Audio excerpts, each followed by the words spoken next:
हमारे प्रधानमंत्री जाते हैं तो विदेशों के प्रधानमंत्री राष्ट्रपति को तो पैरा के नहीं हाथ लगा हुआ। कोई प्रधानमंत्री मोदी ने कहा कि मेरा बॉस आ गया है। देश के प्रधानमंत्री मोदी जी ने धारा 370 को मात्र एक दिन में तोड़ने का काम करा। 70 साल से बड़े बुजुर्गों को 5 लाख तक आयुष्मान भारत के भीतर फ्री इलाज कराने का प्रधानमंत्री नरेंद्र मोदी जी ने जिम्मा उठाया और पढ़ने के बाद ये काम कराएंगे कि भाई जो घर में जो गैस आवे उसका भी आधा रेट करने का काम करेंगे। प्रधानमंत्री मोदी ने ये ठाना है।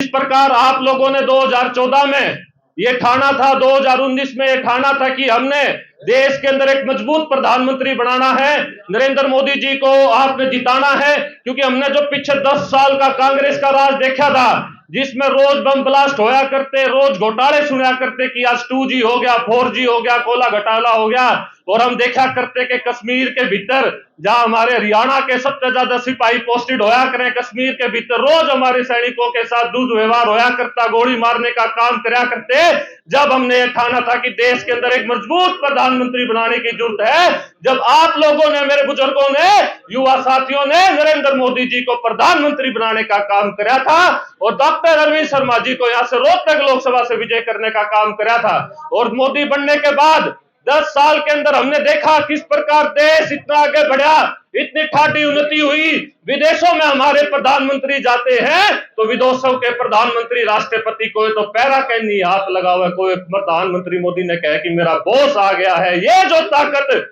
भारत की आज बनी है, आप लोगों के आशीर्वाद से और आप लोगों की वोट से बनी है। हमने ये देखा कि 10 साल में एक भी बम ब्लास्ट नहीं होया, एक भी घोटाला नहीं हुआ। और एक इतना बड़ा मुद्दा हमारे देश भर का था, धारा 370 का, जिसमें कांग्रेसी भाई नु क्या करते, भाइयों देश खत्म हो जाएगा, लेकिन धारा 370 को न टूटे। लेकिन देश के प्रधानमंत्री मोदी जी ने धारा 370 को मात्र एक दिन में तोड़ने का काम करा। और हमारे लिए, खेड़ी जट के लिए, बादली हल्के के लिए, रोहतक लोकसभा के लिए बड़ी गौरव की बात है कि वो जो इतिहास जो उस दिन बन रहा था, धारा 370 टूटने का जब काम हो रहा था, तो हमारी लोकसभा की वो डॉक्टर अरविंद शर्मा भी धारा 370 के पक्ष में डालने का काम कर रहे थे, आप लोगों के आशीर्वाद से कर रहे थे।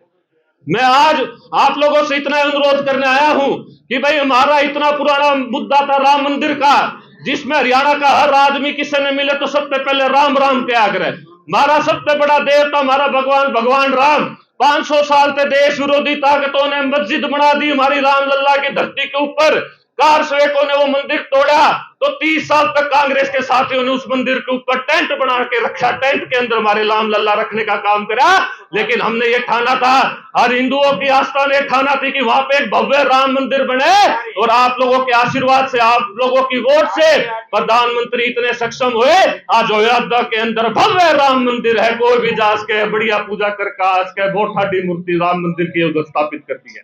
जय श्री राम। मैं इतना ही अनुरोध आप लोगों से करने आया हूं। इस बार फिर से हमने देश के अंदर प्रधानमंत्री नरेंद्र मोदी जी को फिर से प्रधानमंत्री बनाने का काम करना है। डॉक्टर साहब को यहां से फिर से विजय बनाने का काम करना है, क्योंकि आगे भी बहुत काम है, चाहे यूनिफॉर्म सिविल कोड का हो। मेरे बड़े बुजुर्ग आड़े सामने बैठे हैं, 70 साल से बड़े बुजुर्गों को 5 लाख तक आयुष्मान भारत के भीतर फ्री इलाज कराने का प्रधानमंत्री नरेंद्र मोदी जी ने जिम्मा उठाया और पढ़ने के बाद ये काम कराएंगे। इसके साथ साथ चाहे पाइपलाइन के थ्रू गैस भेज देंगे। हमारे संकल्प पत्र में लिखा है कि भाई जो घर में जो गैस आवे उसका भी आधा रेट करने का काम करेंगे। प्रधानमंत्री मोदी ने ये ठाना है। पिछली बार हम देखा करते कि भाई किसान भाइयों के साथ भी धोखा आया करता, 2-2 रुपया के चेक आया करते, लेकिन प्रधानमंत्री सम्मान निधि को से 6,000 रुपए प्रधानमंत्री ने किसान भाइयों के डायरेक्ट खाते में भेजने का काम कराया है। मैं आप लोगों से सिर्फ इतना अनुरोध करने आया हूं कि एक बार दोबारा तय पूरी ताकत से मेरे चाचा ताऊ दादा मेरे ठाटे गांव के, खेड़ी जट गांव के यहाँ बैठे हैं, एक बार फिर से हमारे बहुत ही लोकप्रिय सांसद डॉक्टर अरविंद शर्मा को यहाँ से विजय बनाने का काम करें और देश के अंदर फिर से नरेंद्र मोदी जी को प्रधानमंत्री बनाने का काम करें। बनाएंगे ना जी? मोदी ने वोट दोगे?